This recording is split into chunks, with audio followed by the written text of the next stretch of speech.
ایسا سودا کون عقل مند کرے گا جو ایک درخت کے بدلے 600 درخت کسی کو دے دے؟ لیکن وہاں اللہ کے نبی پر جان قربان کرنے کا جذبہ تھا. اس کو یہ لگا کہ یہ ابو دحدحہ جب سنے گا کہ ایک درخت کے بدلے 600 درخت دینے ہیں فوراً واپس چلا جائے گا. لیکن اس کو کیا خبر تھی کہ وہ یہ عاشق رسول ہے جو ہمیشہ اپنی زبان سے بولتے بولتے تھکتے نہیں. فدا کا ابی و امی یا رسول اللہ، فدا کا ابی و امی یا رسول اللہ، میرے ماں باپ آپ پر قربان. انسان کے لیے ماں باپ سے بڑھ کر کوئی دولت نہیں.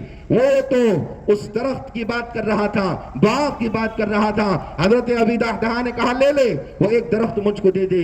اس نے کہا سودا ہو گیا. دوڑ کر حضور کی بارگاہ میں آئے، فرمایا یا رسول اللہ سودا ہو چکا ہے. اللہ کے نبی نے چمبے سے پوچھا کیسے سودا ہوا؟ فرمانے لگے اللہ کے رسول میں نے 600 درختوں کا ایک باغ اس کو دے دیا، ایک درخت کے بدلے میں.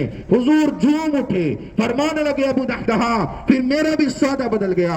کم من عدق وداہا ودار فیاہا فی الجنت لابی دحدحہ. میں اپنی نگاہ سے دیکھ رہا ہوں اے ابی دحدحہ، اللہ نے تیرے لیے جنت میں سینکڑوں محل بنا دیے، اللہ نے تیرے لیے جنت میں سینکڑوں درخت اگا دیے. او سعادت نگر کے مسلمان، آج فیصلہ کر لو، سب کچھ اللہ کے نبی کے نام پر قربان کر دیں گے.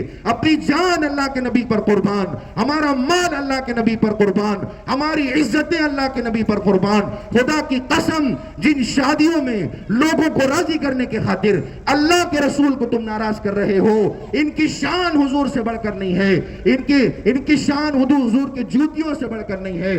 آپ یہ فیصلہ کر لو